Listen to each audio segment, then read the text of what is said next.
السلام عليكم ورحمة الله وبركاته. ازيكم حبايبي؟ عاملين ايه؟ يا رب تكونوا بخير. هنعمل النهاردة مع بعض الكاليماري المحشي بطريقة سهلة جدا. اول حاجة هنجيب الكاليماري ننضفه كويس جدا ونصفيه ونحطه على جنب. هنبدأ بقى نجهز التتبيلة بتاعة الكاليماري.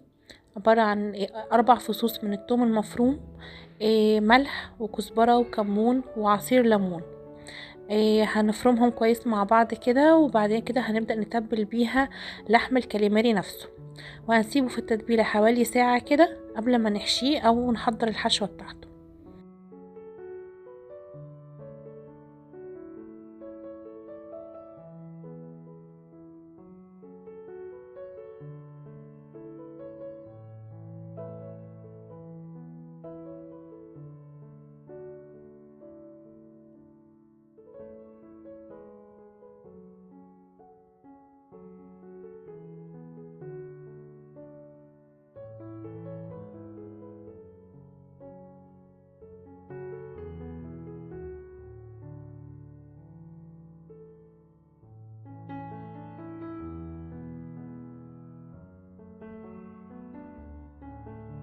هنبدأ بقى نجهز الحشوة بتاعته. عبارة عن شوية من الزيت كده.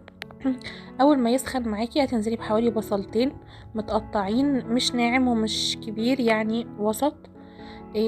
وكمان حوالي 3 فصوص من الثوم المفروم. هتقلبيهم كويس مع بعض كده لحد ما تشمي ريحة الثوم. هتنزلي بقى بالصلصة بتاعتك او عصير الطماطم المتصفي او اللي مش متصفي، بس المتصفي احسن طبعا عشان خاطر الحموضة وكده. وبعد كده تاخد غلوتين كده مع البصل، وهتبدأي تنزلي بالتوابل بتاعتك. التوابل عبارة عن ملح وفلفل وكزبرة وكمون، وممكن تضيفي كمان بهارات السمك، مش يعني معلقة كبيرة من بهارات السمك. تاخديهم غلوة كده مع بعض، وتنزلي بقى بالرز المصري المغسول. هياخد غلوتين كده في الصلصة بتاعته. وبعد كده هتنزلي بالخضرة بتاعتك المغسولة ومتقطعة تقطيع ناعم. وهنا انتي ممكن تضيفي كمان جمبري او قطع من الجمبري او جمبري الصغير ده.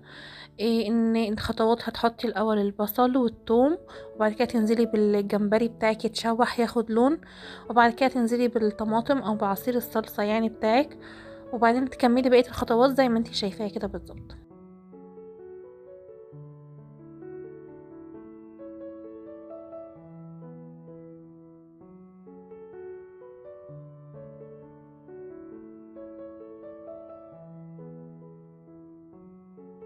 هنا كنا خلصنا الخلطة بتاعتنا. هنبدأ بقى نجهز الدمعة بتاعتنا او الصلصة اللي هتحطي فيها الكاليماري. في الصينية بتاعتك اللي هتدخل الفرن هتحطي حوالي معلقتين كبار من الزبدة. لو مش متاحين ممكن تحطي سمنة، ممكن تحطي زيت، المتاح عندك. بس طبعا الزبدة بيدي طعم جميل جدا. هتنزلي عليهم ب4 فصوص من الثوم المفروم. هتاخد بس كده تشويحة بسيطة تشمي ريحة الثوم. هتنزلي بقى بالصلصة بتاعتك، وهتبدأي تنزلي بالبهارات. البهارات عبارة عن ملح وفلفل، كزبرة وكمون، وبرضو لو في متاح بهارات السمك هتحطيها. تمام. هتحطي بقى شوية كده من المية لحد ما، بس يعني انا عايزين الصلصة مش تقيلة معانا عشان تسوي الكاليماري، وما تضطريش انك تزودي مية في النص. هتحطي بقى الحشوة بتاعتك في الكاليماري زي ما انت شايفة كده بالظبط. انا مش هتضغطي عليها كتير. انت عايزة بس الحشوة توصل لنص الكاليماري او 3/4 بالكتير. وممكن هنا برضو تضغطي عليه كده بالراحة بايدك، لو في زيادة تطلعيها. يعني زي ما بتحشي كده الممبار كده مثلا. حابه ان انت تقفليها بخله من فوق، تمام. مش حابه مفيش مشكله، كده كده يعني اللي هينزل ينزل في الصينيه، وهيبقى طعمها جميل جدا برضو.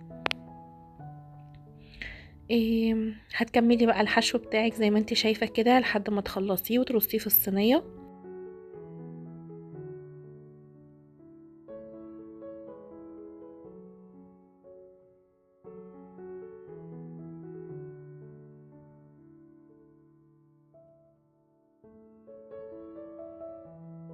هتبدأي بقى تغطي الوش بالصلصة او بالدمعة بتاعتك كده عشان لما تاخد وش يبقى، او تاخد لون من فوق يعني. تبقى لونها حلو يعني. هتحطيها على الشبكة على درجة حرارة 200.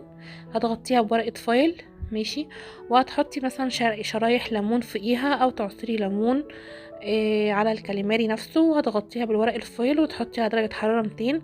هتاخد حوالي ساعة او حسب حجم الكاليماري بتاعك. انا الكاليماري بتاعي عشان كبير شوية اخد مدة يعني.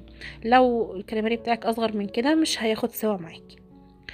وتشغلي الشواية تاخد لون زي ما انت شايفة كده، وبألف هنا وشفا. لو وصلتوا لحد هنا ما تنسوش تحطوا لايك وسبسكرايب. شكرا.